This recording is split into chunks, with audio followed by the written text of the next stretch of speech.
Today we will discuss about the first of all thoracic inlet and thoracic outlet. Then we will discuss the mediastinum. Thoracic inlet, anteriorly it is bounded by the upper border of the manubrium, and on its side it is bounded by the inner border of the first strip, and posteriorly it is bounded by the upper border of the first thoracic vertebra, and which demarcate this thoracic inlet demarcate above it is the root of the neck and below it is the thoracic cavity, and it is partially also separated by the suprapleural membrane. And the diameter of the thoracic inlet, transverse diameter, it is nearly 10 centimeter, and anteroposterior diameter it is nearly 5 centimeter. So it is bean shape or kidney shapes. Thoracic outlet, anteriorly it is formed by the diaphragm, and it is anteriorly it is bounded by the xiphoid process, 7th, 8th, 9th and 10th ribs and its cartilage. Posteriorly it is attached with the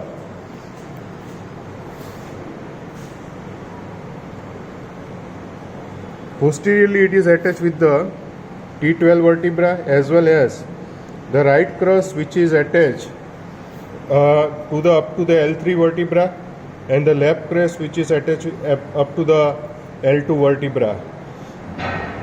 Now you can see this thoracic outlet, which is on the right side, it is separate the diaphragm.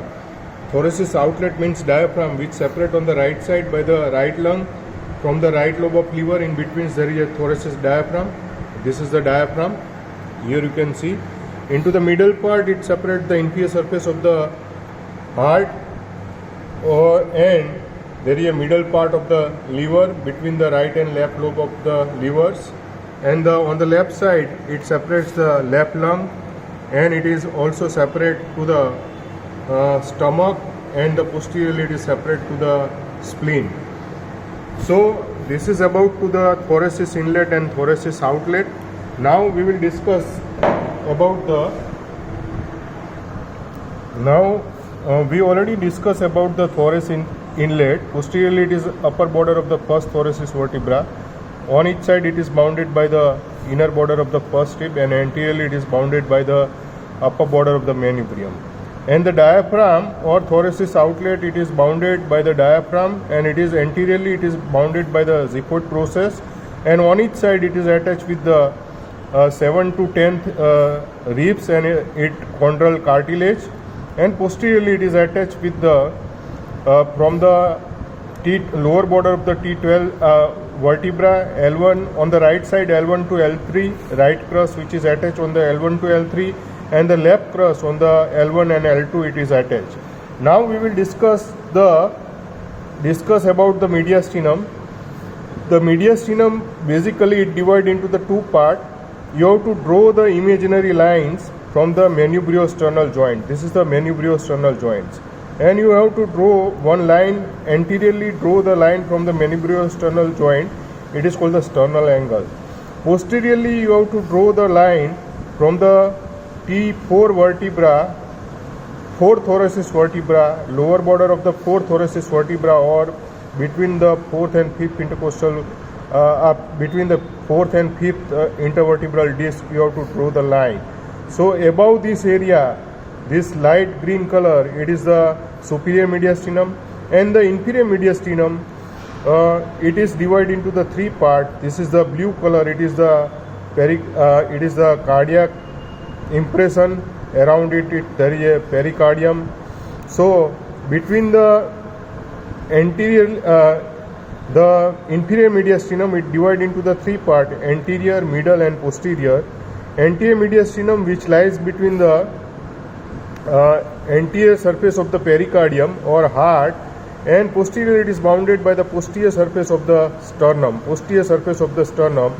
and superiorly you have to draw the imaginary lines from the sternal angle to the lower border of the T4 vertebra, and inferiorly it is bounded by the anterior part of the diaphragm, and on its side you can see.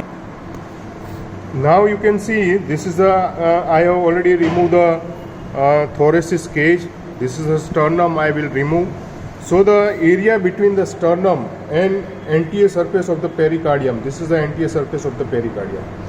In between this part, this area, it is called this area, my forceps which is going from the anterior mediastinum. So the structure inside the anterior mediastinum are the two sternocostal ligaments, superior sternocostal ligament and inferior sternocostal ligament, and there is a branches coming from the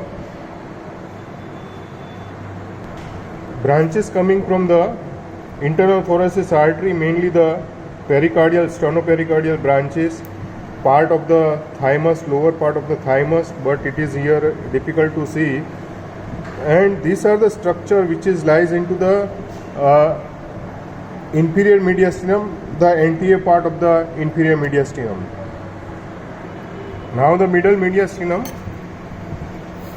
Before we will discuss about the middle mediastinum, I will explain the what is mediastinum. Mediastinum, it is the space between the two medial surface or mediastinal surface of the lung.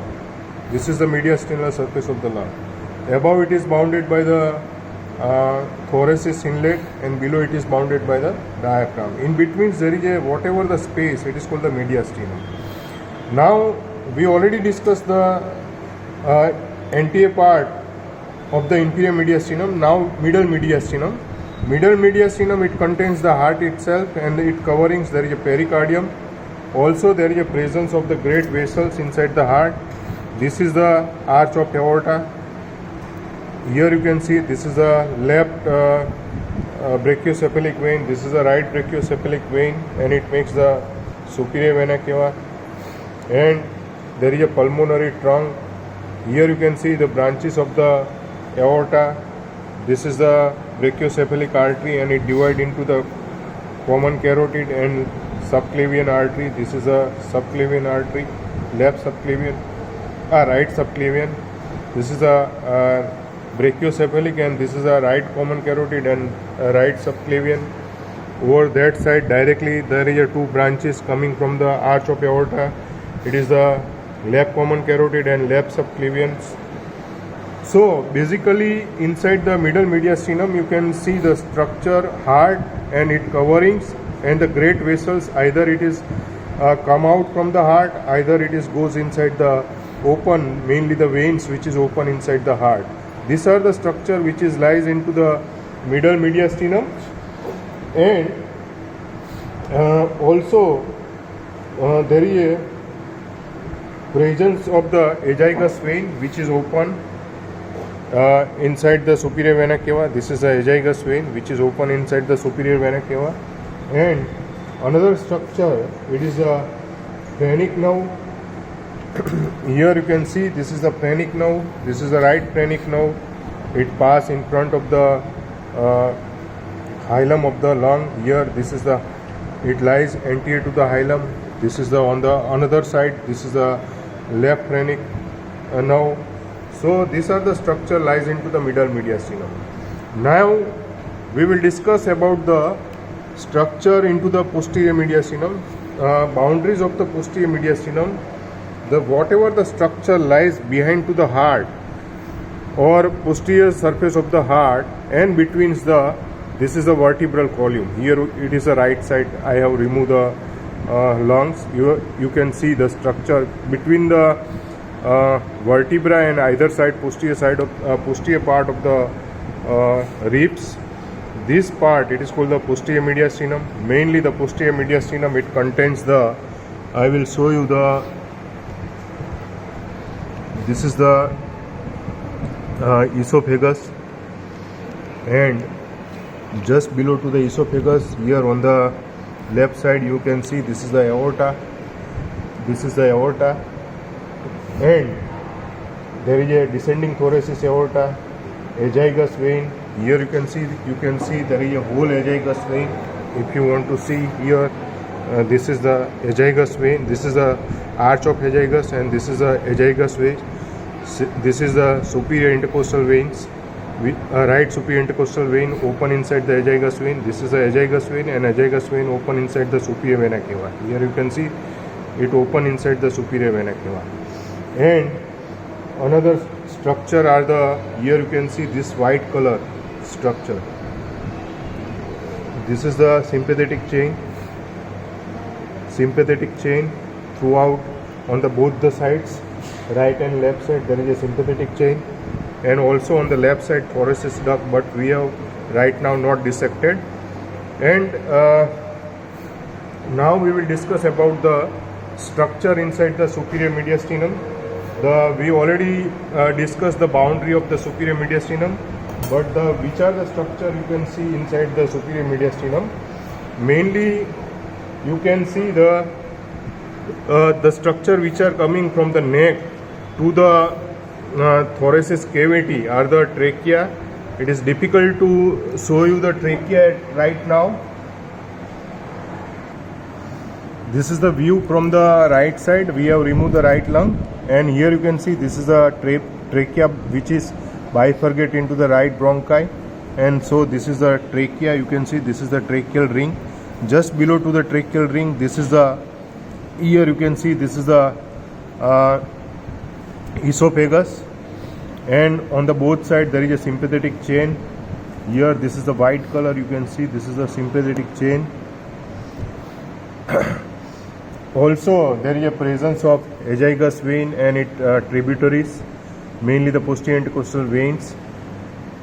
Above into the superior mediastinum, you can see this is the formations of this is the left brachiocephalic vein, this is the right brachiocephalic vein. Both are united, it makes the superior vena cava. This is the superior vena cava, this is the left brachiocephalic vein. This one is the right brachiocephalic vein, and it makes the superior vena cava. Superior vena cava open inside the right atrium. Also on the posterior aspect, here you can see there is a vagus nerve. This is the right vagus nerve. It passes behind to the hilum. On the even now I can see from the left side, we have not till removed the left lung, but here you can see this is the arch of aorta. This is the phrenic nerve, which is not lies inside the posterior mediastinum, it lies inside the middle mediastinum. But here you can see this is the vagus nerve, which and it gives the branches. It is the which is wind round to the arch of aorta. This is the branch which is wind around it. It is the recurrent laryngeal nerve, and this is the vagus nerve which is goes downwards and backwards. Here you can see this is the vagus nerve which is goes downwards, and here you can see this is the branch. It is a recurrent laryngeal nerve, and this is the vagus nerve continuous. This is the arch of aorta, and this is the descending thoracic aorta.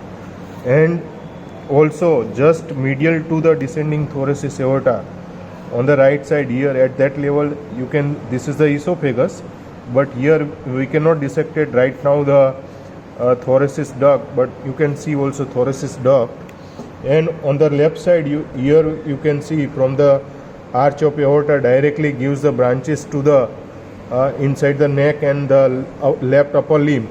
The branch which is goes inside the neck, it is the common left common carotid, and on the goes to the upper limb, it is the left subclavian artery. In short revision, the mediastinum, it is a cavity between the two mediastinal surface of the lung. Above it is bounded by the thoracic inlet. We already discussed what is thoracic inlet. Below it is bounded by the thoracic outlet. It is the diaphragm. And in between, so whatever the cavity, it is called this cavity, it is called the mediastinum. And further it is divided into the two parts, superior mediastinum and inferior mediastinum. Superior mediastinum, you have to draw the line from the sternal angle, and posteriorly you have to draw the line from the T4th vertebra. Posteriorly you have to draw the line from the T4 vertebra, and this imaginary line, above to it, this is the superior mediastinum, and below to it is the inferior mediastinum. Inferior mediastinum, it is further divided into the three parts. Behind to the sternum and anterior surface of the pericardium, it is the anterior. It is called the between the posterior surface of the sternum and anterior surface of the pericardium. It is the anterior mediastinum. Heart itself and great vessels beginning, it is the middle mediastinum, and structure behind to the heart and between the vertebra from the T4 to T12, it is called the posterior mediastinum, and in between there is mainly the aorta, there is a inferior vena cava on the right sides, and there is a presence of the esophagus, azygous veins, sympathetic chains, and vagus are the main structure inside the posterior mediastinum. Superior mediastinum, we have already discussed, it is between the thoracic inlet and the imaginary line which passes from the sternal angle to the T4.